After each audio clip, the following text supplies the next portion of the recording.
Has someone ever tried to make you feel guilty for choosing yourself? They didn't tell me they were going to Dubai.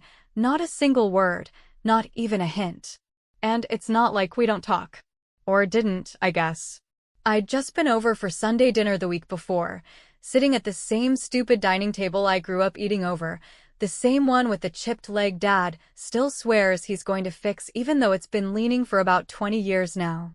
We laughed. We had that disgusting tuna casserole Mom always insists on making when she's feeling nostalgic, and Jason, my younger brother, the golden boy with that toothpaste commercial smile and effortless charm, even offered to drive me home afterward.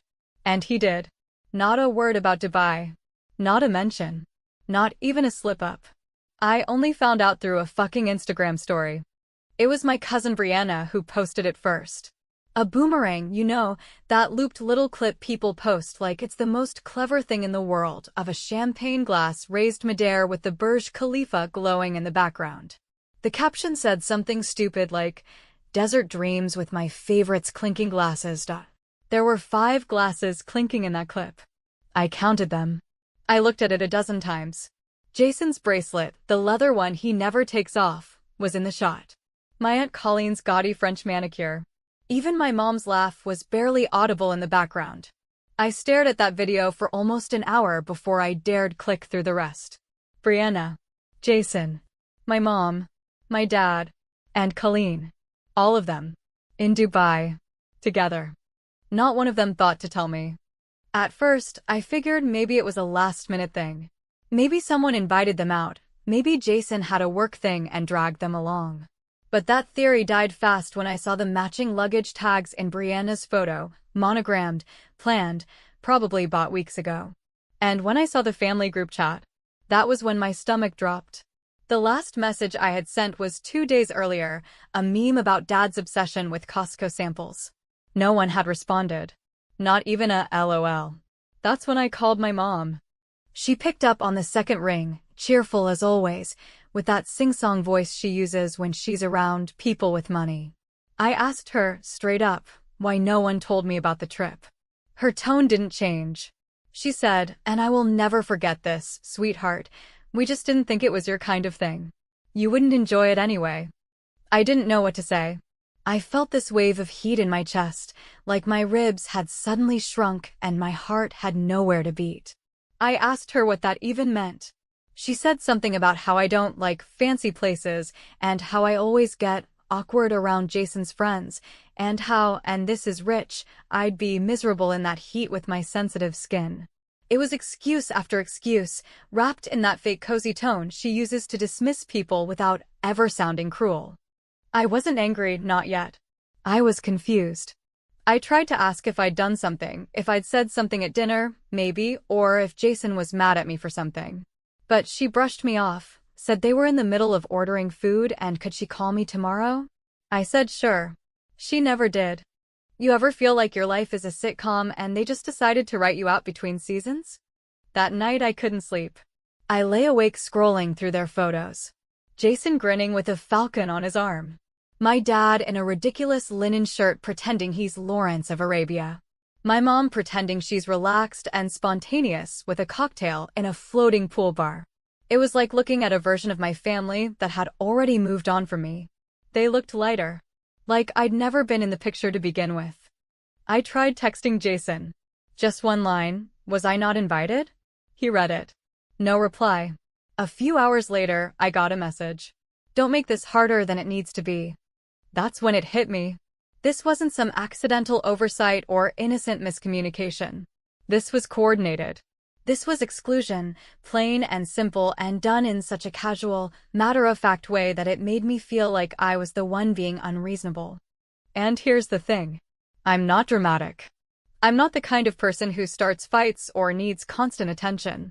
I've always been the background sibling, the one with the freelance job, the one who lives in a quiet apartment with plants and books instead of a fiancé and engagement parties. I never minded that. Until now.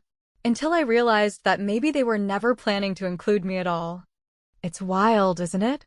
You spend your whole life thinking blood is thicker than water, that your family is this unshakable force in your life, Even if they annoy you, even if they don't always understand you, you assume they'd still pick you.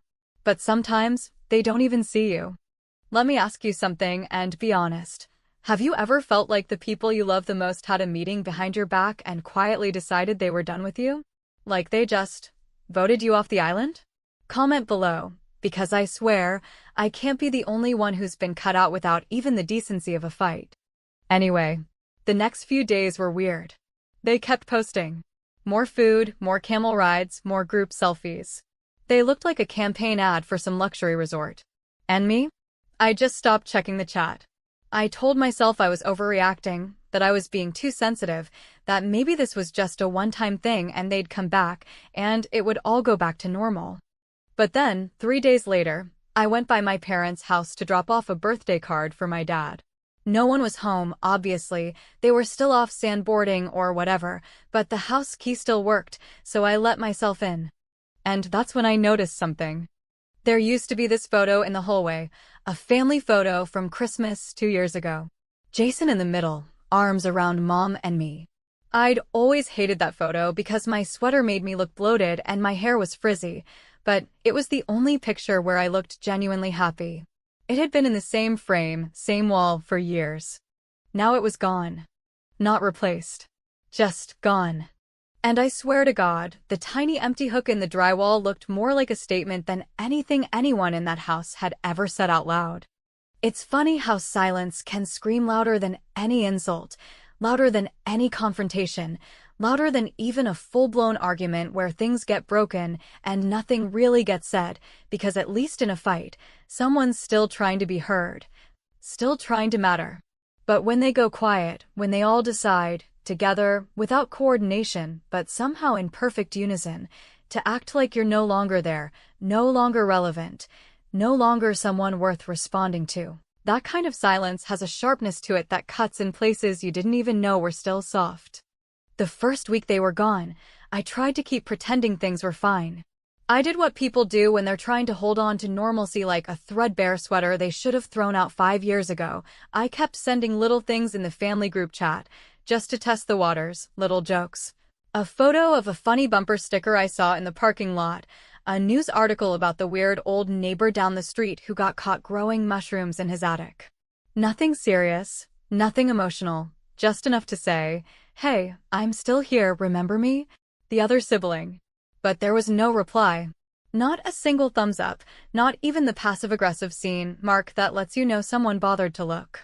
Just digital dust.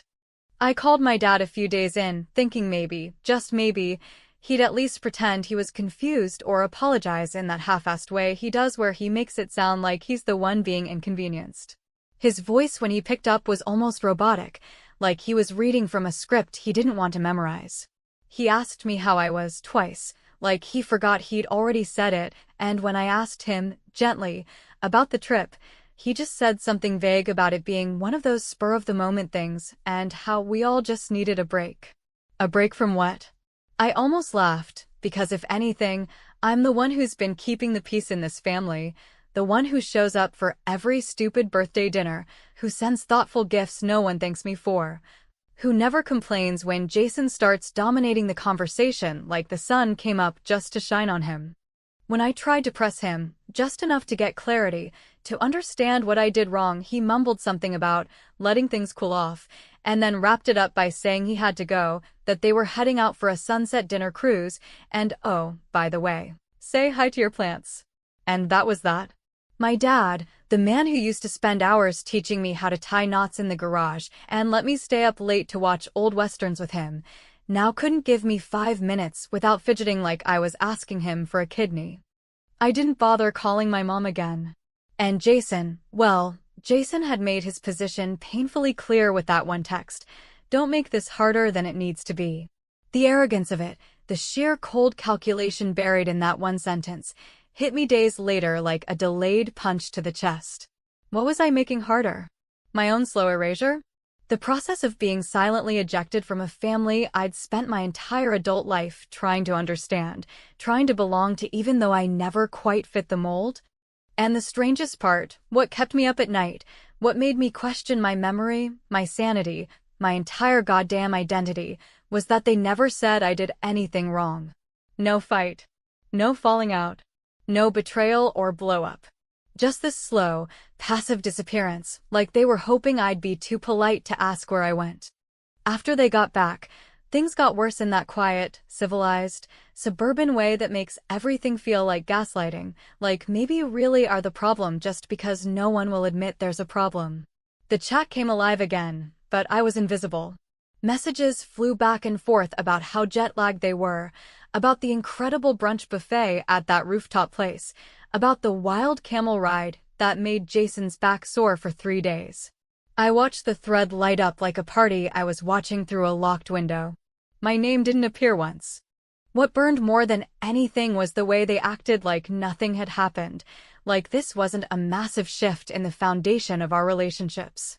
And the photos kept coming, now in group texts between them that I only saw by accident when Brianna shared a screenshot on her story and forgot to crop out the top of the thread. They were planning another trip. Santorini, maybe? Or Morocco. Something with character. And I knew, with a sinking, aching certainty, that I would not be on that plane either. I started noticing little things in the real world too. My Aunt Colleen, who used to comment on every stupid soup I posted on Instagram with yum or recipe please, suddenly stopped reacting to anything. Not a like. Not even a view. My birthday came and went. Just a generic text from Jason, no call, no card, not even a group effort like they usually do when they all forget and scramble together a late gift. I didn't hear from my parents at all. It was like someone had quietly scrubbed me from their daily routines.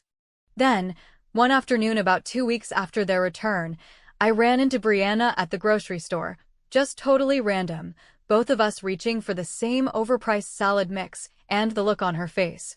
The way she paused and visibly calculated how to fake a smile told me everything I needed to know. We made small talk. Awkward. Stilted. She didn't ask about my job, didn't mention the trip. She just said, with a tight little grin, "Hope you're doing okay," and walked off like she'd just fulfilled some social obligation she was eager to escape. She left behind a trail of her perfume and that feeling, that specific hollow in your stomach when someone you've known your whole life acts like a stranger with bad manners. Later that night, as I was brushing my teeth, I thought about that phrase.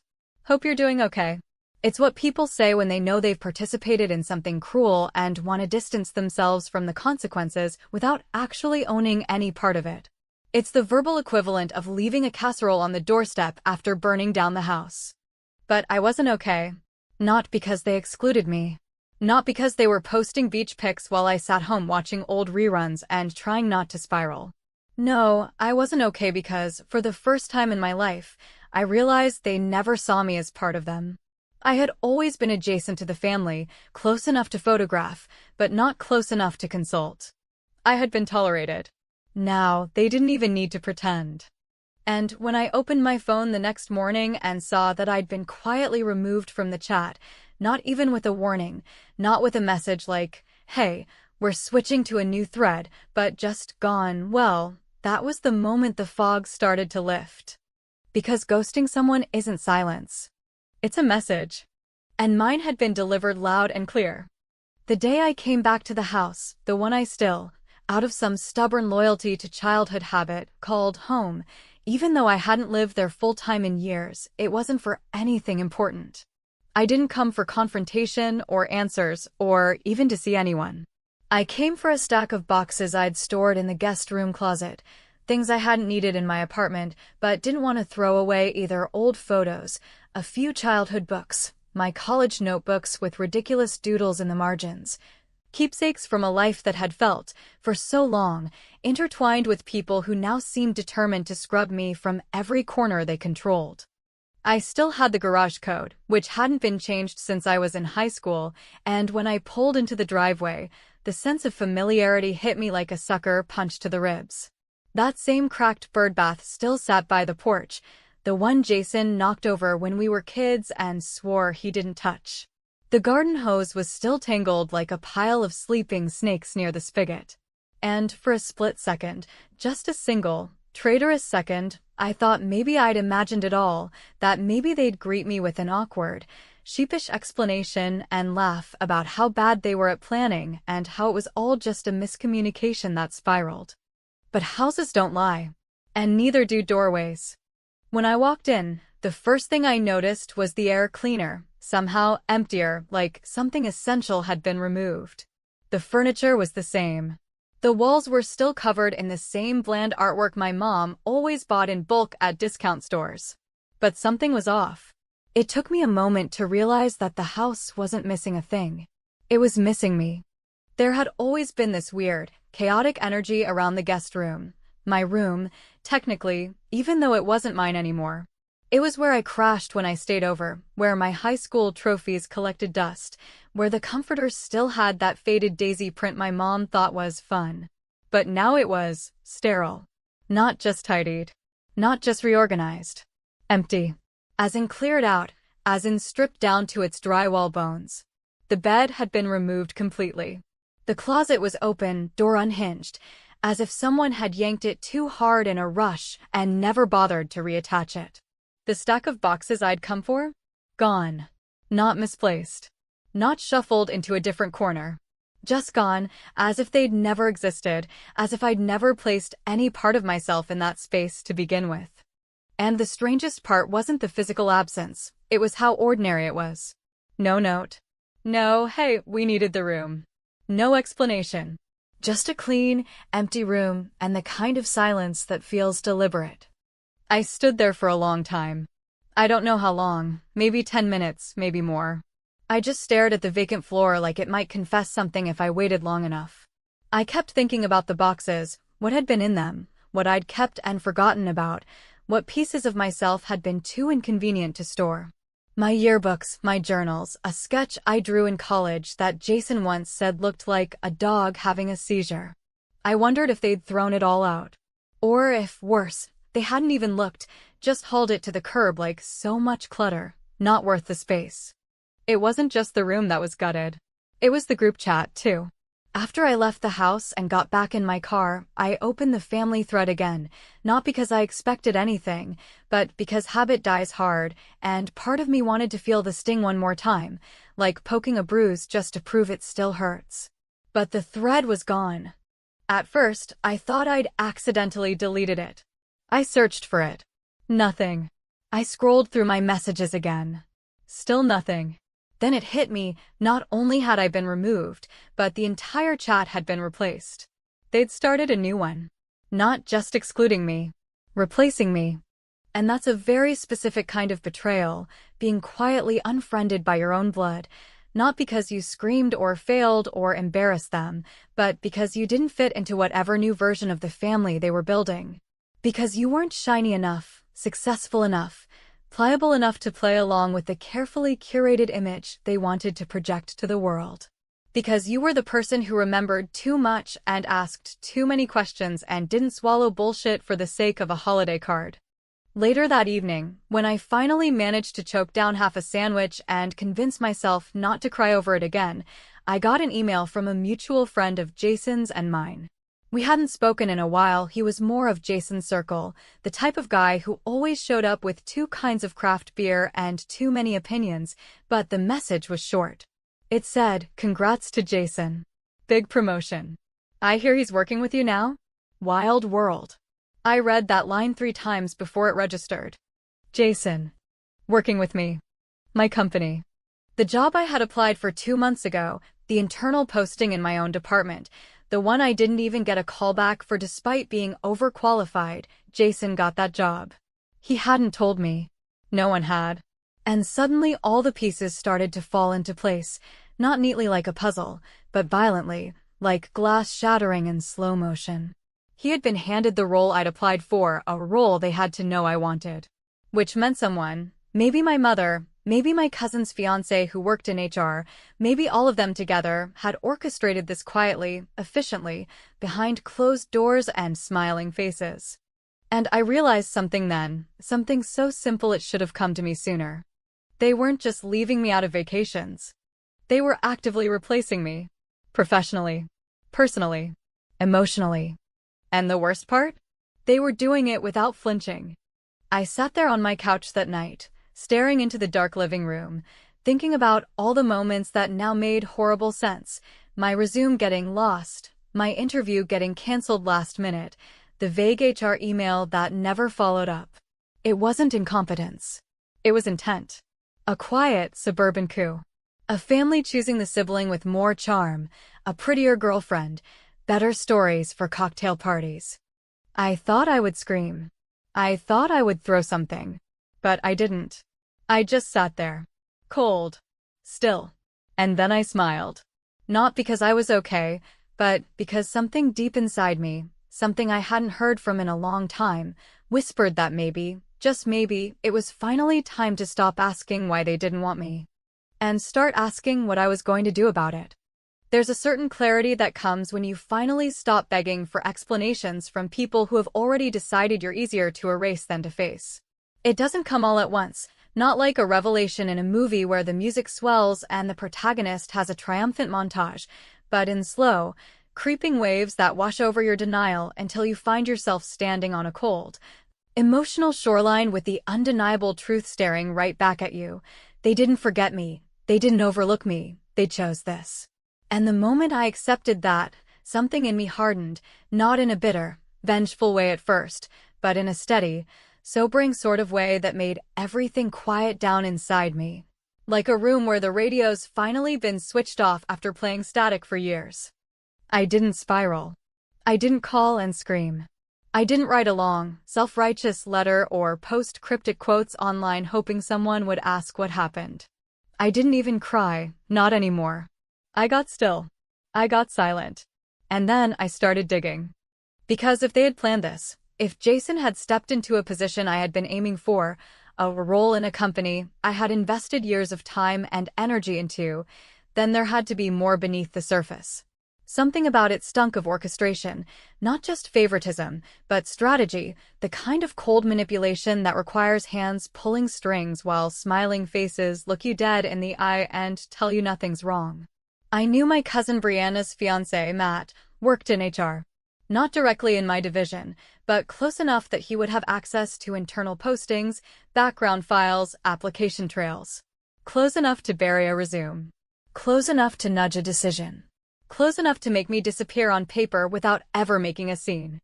And I don't think I would have followed the trail if they'd just left me out of a vacation. I wouldn't have cared if Jason had gotten a promotion in some other company. But the job was mine, by experience, by seniority, by every metric that should have mattered. The fact that no one even told me he'd applied, that no one acknowledged the obvious conflict, that every email I'd sent about the position had been met with lukewarm indifference, it all pointed to one truth. They didn't just choose him. They used me to make it happen. So I started paying attention. I pulled emails. I looked through old threads, forwarded messages, HR updates, internal memos. I didn't break any rules, not technically, but I found what I needed: timestamps that didn't match, referrals that were never disclosed, references that included Brianna's name, which shouldn't have been allowed given her relationship to both Matt and me. It was all there in bits and pieces, just enough to paint a picture without screaming the crime out loud. But it was clear. They'd blocked me out before I even had a chance. They had taken something that belonged to me and passed it across the dinner table with a knowing look and a nod. And the best part? They thought I wouldn't notice. They thought I'd be too fragile, too naive, too sensitive to connect the dots. That I'd maybe sulk, maybe drift away, maybe let them win by default because I never liked confrontation. And maybe once that would have been true. But not this time. I didn't plan revenge, not the dramatic, messy kind. I didn't want them to burn. I wanted them to know they had underestimated me, that the one they wrote off, the one they edited out of group photos and family chats and hallway frames, had teeth. And not the kind that bared themselves in some impulsive act of rage, but the kind that smiled while they dismantled everything quietly, methodically, with the precision of someone who had nothing left to lose. So I built a folder. A red one. Not digital, not traceable, just a simple physical file, the kind you'd find in an old filing cabinet, thick with copies and highlights and printouts. It contained everything I had uncovered, the internal timelines, the forwarded emails, the proof that Jason's application had come after mine, that his interview had been scheduled before mine was even acknowledged, that Matt had flagged my name as already reviewed before I ever got the callback I was promised.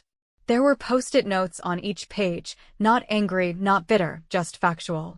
A breadcrumb trail written in neutral language, the kind that HR departments dread because they can't explain it away with vague statements and policies.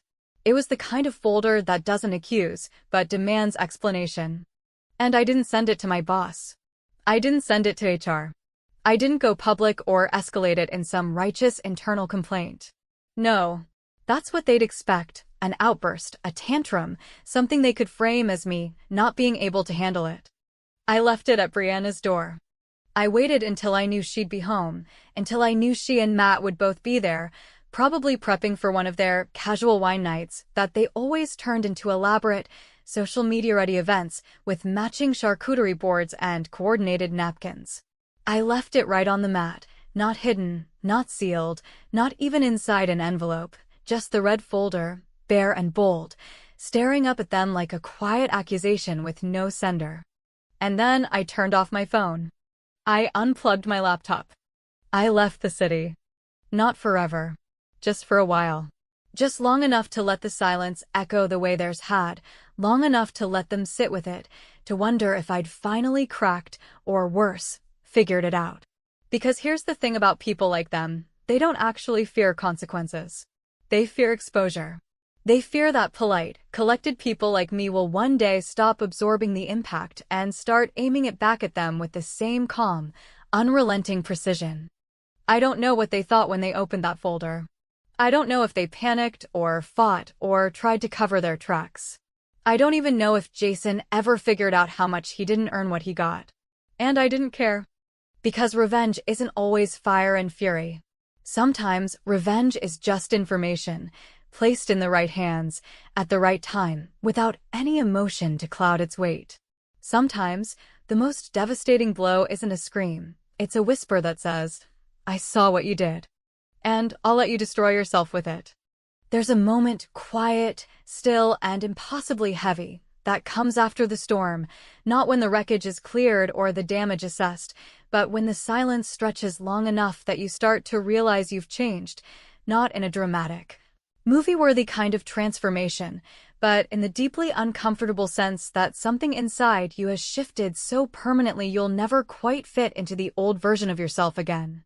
That's what it felt like in the weeks after I left the red folder at Brianna's door and disappeared without a word, without a warning, without the faintest trace of what I would do next, because I didn't even know what I was doing next, not really. All I knew was that I couldn't go back.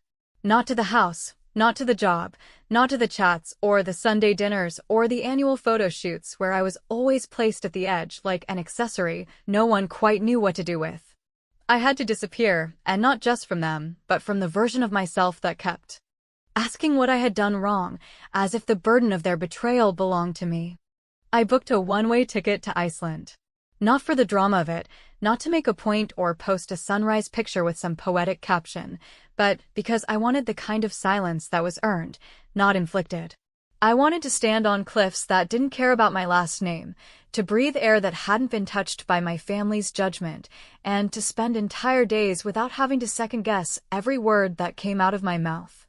I rented a small cabin outside of Akureyri, overlooking a fjord so still it looked like glass, and I worked remotely for a freelance firm that never once asked me about my interpersonal fit or how well I handled family dynamics in professional settings.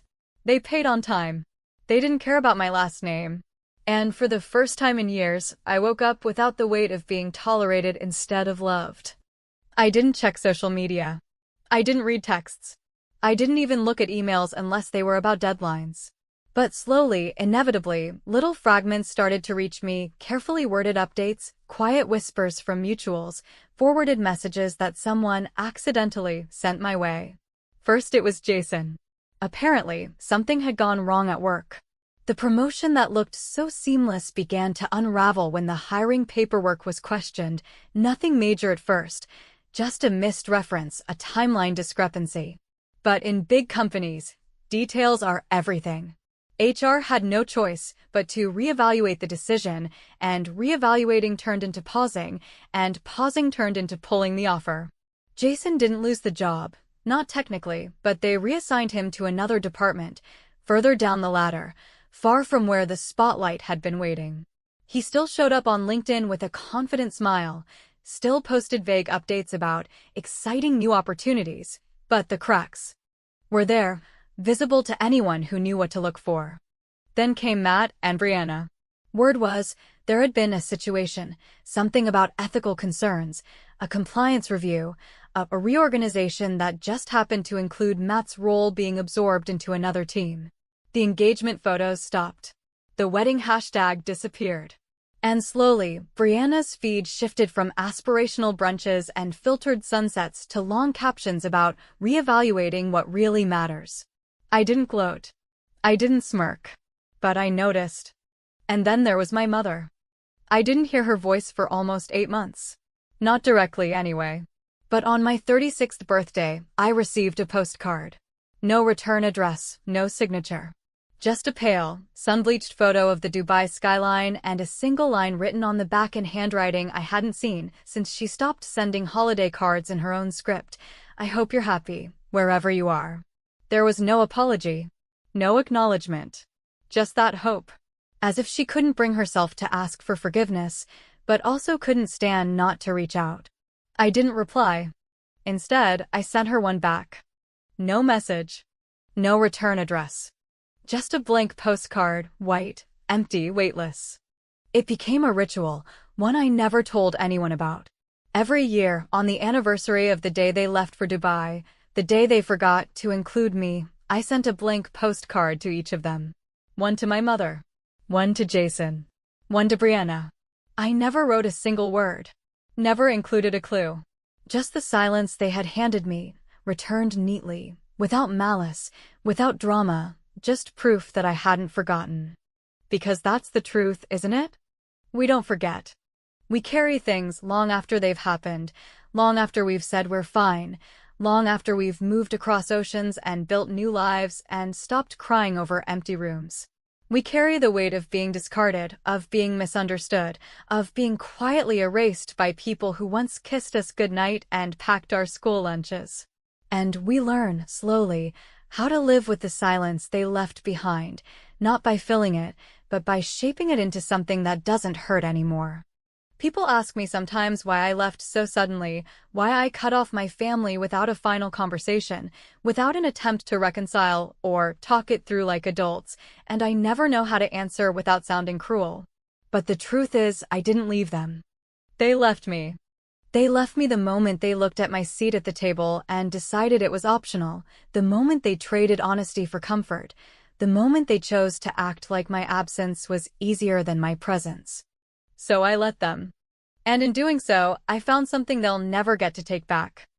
I found peace. Not the kind you post about. The kind that doesn't need to be seen. I don't know what they tell people now. Maybe they say I'm difficult. Maybe they pretend we're still close but just drifted apart. Maybe they frame the silence as my decision, to make themselves feel better about their own. But I do know this.